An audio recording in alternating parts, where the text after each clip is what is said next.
നിങ്ങൾക്ക് നെഞ്ചും വിരിച്ച് ഇറങ്ങി വരാം തിയേറ്ററിൽ നിന്ന് ഒടിയൻ കണ്ടിട്ട്. നിങ്ങളെ നിരാശപ്പെടുത്തില്ല. ദൈവം അനുഗ്രഹിക്കട്ടെ. സുഹൃത്തുക്കളെ, 8 വർഷം മുമ്പാണ് ഈ മനുഷ്യൻ ഇങ്ങനത്തെ ഒരു ഗംഭീര പ്രഡിക്ഷൻ നടത്തിയത്. ഇത് ഒരു തരത്തിൽ ട്രോൾ എന്ന രീതിയിലാണ് ഇപ്പോൾ നമ്മുടെ സോഷ്യൽ മീഡിയയിൽ കറങ്ങി നടക്കുന്നത്. ഈ പറയുന്ന മനുഷ്യനെ നിങ്ങൾ ആരും മറന്നിട്ടുണ്ടായിരിക്കില്ല. ശ്രീകുമാർ മേനോൻ എന്നാണ് ഈ മനുഷ്യന്റെ പേര്. മോഹൻലാലിനെ വെച്ച് ഒടിയൻ എന്ന് പറയുന്ന ഒരു സിനിമ എടുത്തിരുന്നു ഇദ്ദേഹം. അതോടുകൂടിയിട്ടാണ് മോഹൻലാലിന് അതുവരെ ഉണ്ടായിരുന്ന മുഖം മുഴുവൻ മാറിപ്പോയത്. മോഹൻലാൽ എന്തായിരുന്നു പണ്ട്, മോഹൻലാൽ ഇപ്പോഴെങ്ങനെയാണ് അദ്ദേഹത്തിന്റെ മുഖത്തിന്റെ ഭാവങ്ങൾ, ഏതൊക്കെ ഭാഗങ്ങളാണ് പലവിധ പരീക്ഷണ ഓപ്പറേഷൻസ് ഒക്കെ നടത്തിയിട്ട് മാറ്റിക്കളഞ്ഞത് എന്നൊക്കെ മനസ്സിലാക്കണമെങ്കിൽ ആ ഒരൊറ്റ സിനിമ കണ്ടാൽ മതി. ആ ഒരൊറ്റ സിനിമയിൽ തന്നെ മോഹൻലാലിന്റെ പഴയ രൂപവും ഇപ്പോഴുണ്ടായ രൂപത്തെക്കുറിച്ച് കൃത്യമായിട്ടുള്ള എല്ലാ രേഖകളും അടങ്ങിയിട്ടുണ്ട്. അതൊരു എന്താ പറയുക, വീഡിയോ രേഖയാണ് എന്നൊക്കെ പറയേണ്ടി വരും. ആവട്ടെ, അതിനുശേഷം മോഹൻലാലിന്റെ കണ്ണുകൾ അഭിനയിക്കുന്നില്ല, കവിൾ അഭിനയിക്കുന്നില്ല, അത്ര പ്രശ്നങ്ങളൊക്കെ അവിടെ നിൽക്കട്ടെ. അന്ന് അദ്ദേഹം പറഞ്ഞ സംഗതിയാണ്, നിങ്ങൾക്ക് അഭിമാനത്തോടെ ഒടിയൻ എന്ന് പറയുന്ന സിനിമ കണ്ടിറങ്ങി വരാം, നിങ്ങളെ നിരാശപ്പെടുത്തില്ല. ഒരു തരത്തിൽ പറഞ്ഞു കഴിഞ്ഞാൽ 8 വർഷത്തിന് ഇപ്പുറമാണ് ഈ ഒരു വാക്കിന് വലിയ പ്രസക്തി വരുന്നത്. കാരണം എന്താണ് ഹൊറർ ഫിലിം അല്ലെങ്കിൽ എന്താണ് ഹൊറർ സിനിമ എന്ന് മലയാളികളെ പഠിപ്പിച്ച ഒരു മനുഷ്യനുണ്ട്, രാഹുൽ സദാശിവം എന്ന് പറയും. ആ രാഹുൽ സദാശിവത്തിന്റെ ഒരു പുതിയ ഒടിയൻ എന്ന് പറഞ്ഞ സിനിമ വരുന്നു. ആ സിനിമയാണ് നമ്മുടെ മുമ്പിലേക്ക് എത്തിക്കുന്നത് രാഹുൽ സദാശിവൻ.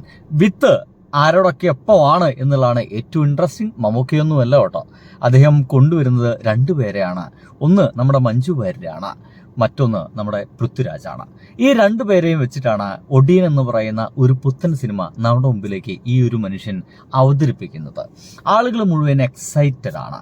എന്ന് വെച്ച് കഴിഞ്ഞാൽ രാഹുൽ സദാശിവൻ നമ്മുടെ മുമ്പിലേക്ക് തന്ന സിനിമകളെല്ലാം ഒരു തരം ഹൊറർ മൂവീസായിരുന്നു. ഈ ഹൊറർ മൂവി എന്തുകൊണ്ടാണ് ഈ ചെങ്ങാതി വിട്ടുകളയാത്തത് എന്നൊക്കെ പലർക്കും സംശയമുണ്ട്. വേണമെങ്കിൽ ഞാൻ ഒരു വീഡിയോ കാണിക്കാം, ഇതും ചുമ്മാ കണ്ടേക്കൂ. വിടുന്നില്ല. കോവിഡ് കാലത്ത് ഒരു 1.5 കൊല്ലം എല്ലാവരും ക്വാറന്റൈൻ ചെയ്തു. അപ്പൊ ഞാൻ ഒരു 10 കൊല്ലം ക്വാറന്റൈനിൽ ഇരുന്നിട്ട് കുറെ ഹൊറർ സാധനങ്ങൾ എഴുതി വെച്ചിട്ടുണ്ട്. അപ്പൊ അതൊക്കെ നല്ല ഓരോന്നോരോന്ന് പുറത്തേക്ക് എടുക്കാൻ. ഹൊററാണ്. 10 വർഷത്തെ ക്വാറന്റൈൻ വാസം, 10 വർഷത്തെ ഏകാന്തവാസത്തിനിടയിൽ ഇദ്ദേഹം എഴുതി വെച്ച കുറേ ഹൊറർ മൂവീസുകളുണ്ട്.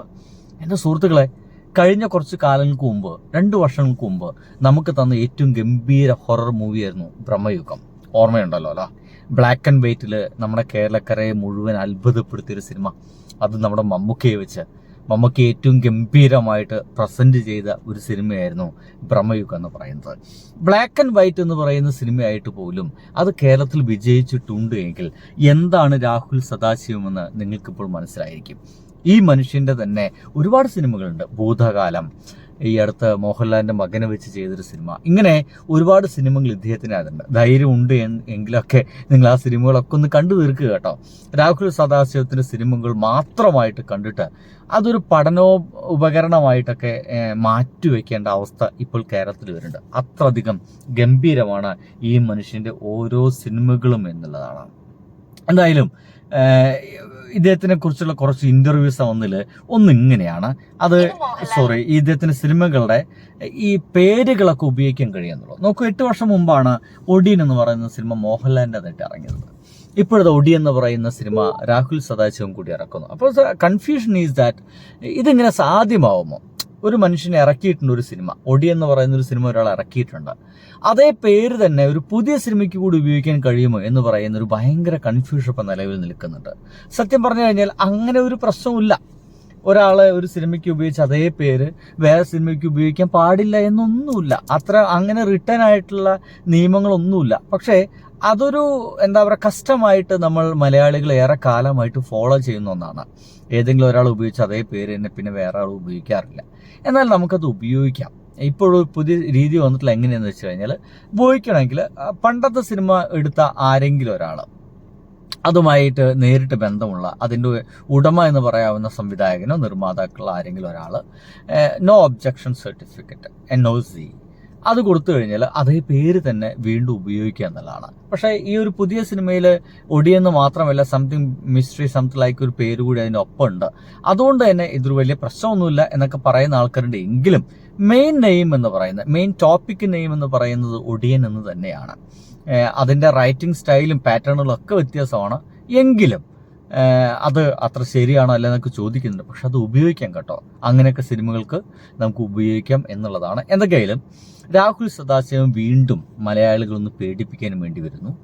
അതൊരു നമ്മളായിട്ട് പേടിപ്പിച്ച് പണ്ടാറടക്കുക എന്ന് പറയുന്ന ഒരു പരിപാടിയൊക്കെ അപ്പുറം നമ്മുടെ ഉള്ളിലെ ചില അഭിനയ മുഹൂർത്തങ്ങൾ കൂടി അവശേഷിപ്പിക്കുക എന്നുകൂടി രാഹുൽ സദാശിവൻ ചെയ്യാറുണ്ടെന്നുള്ളതാണ്.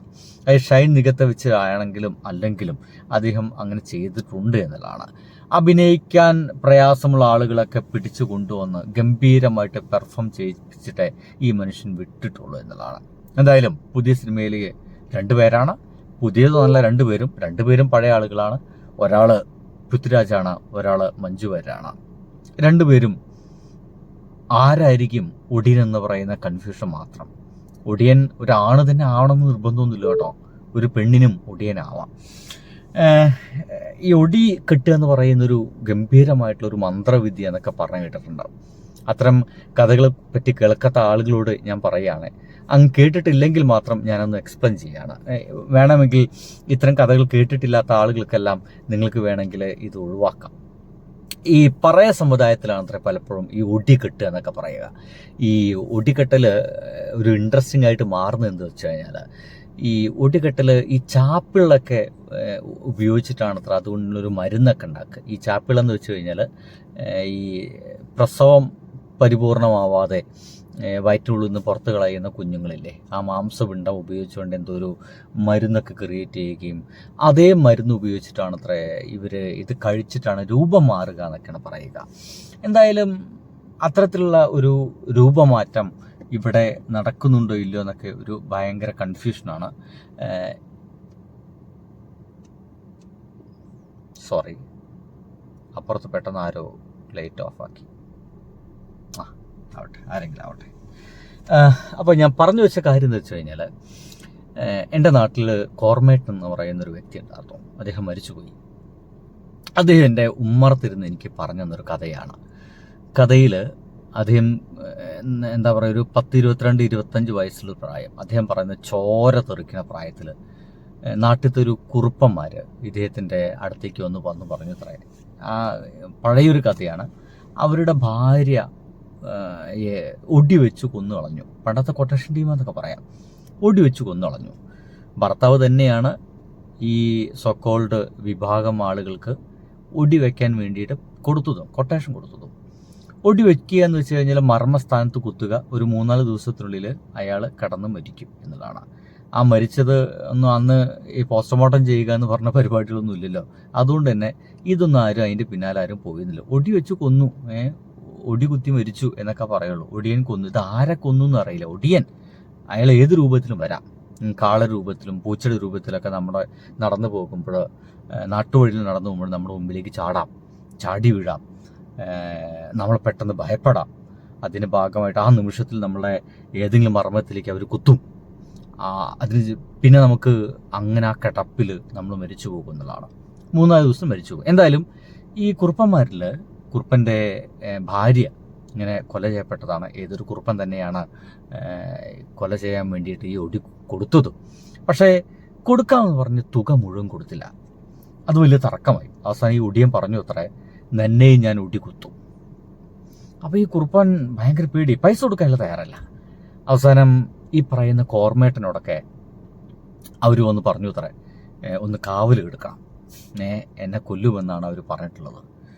അങ്ങനെ കോർമേട്ടനൊക്കെ പറയുന്നത് ഞാനും എൻ്റെ സുഹൃത്തുക്കളും, അന്നൊക്കെ ഒരു 10-25 എന്ന് പറയുന്നത് ഗംഭീര പ്രായമല്ലേ. അവർ എന്ത് ചെയ്തു, ഈ വീടിൻ്റെ ചുറ്റുമുള്ള മരത്തിൻ്റെ മേലൊക്കെ ഇങ്ങനെ കാവൽ കിടന്നു. കാരണം ഒടിയൻ വരുന്നുണ്ടെങ്കിൽ തല്ലാൻ വേണ്ടിയിട്ട്, അടിച്ചിടാൻ വേണ്ടിയിട്ടാണ്. പക്ഷേ എത്ര ദിവസം കഴിഞ്ഞിട്ട് ഒടിയനെ കാണാനില്ല. അപ്പോൾ ഈ കുറുപ്പന്മാരോട് പോയി പറഞ്ഞു അത്രേ, അതെ ഞങ്ങൾക്ക് വയ്യ, 3-4-5 ദിവസമായി നിങ്ങൾ ഉറക്കുളച്ച് കാത്തിരിക്കുന്നു, കാണാൻ വയ്യ, അവരെ കണ്ടില്ല. അപ്പോൾ പറഞ്ഞു, ഇങ്ങനെ നിങ്ങൾ ഇരുത്ത് ശരിയില്ലാത്തതുകൊണ്ടാണ്, നിങ്ങൾ വസ്ത്രം മുഴുവൻ അഴിച്ചിട്ട് വേണം, എങ്കിൽ മാത്രം ഒടിയനെ കാണാൻ പറ്റുള്ളൂ പറഞ്ഞത്രേ. അപ്പോൾ അതിൻ്റെ ഭാഗമായിട്ട് ഇവർ വസ്ത്രമൊക്കെ അഴിച്ചിട്ട് കാത്തിരുന്നു. പക്ഷേ ഒരാഴ്ച കാത്തിരുന്നിട്ടും ഒടിയൻ വന്നില്ല, ഒടിയനെ കാണാൻ പറ്റില്ല. അവസാനം ഇവർ ഇരിപ്പ് നിർത്തി. കാരണം എത്ര വെച്ചിട്ട് ഈ ഉറക്കുളച്ച് കുത്തിരിക്കുക. ഇവർ ഇരിപ്പ് നിർത്തി ഒരു ദിവസം ഇവർ കാവൽ കിടന്നില്ല.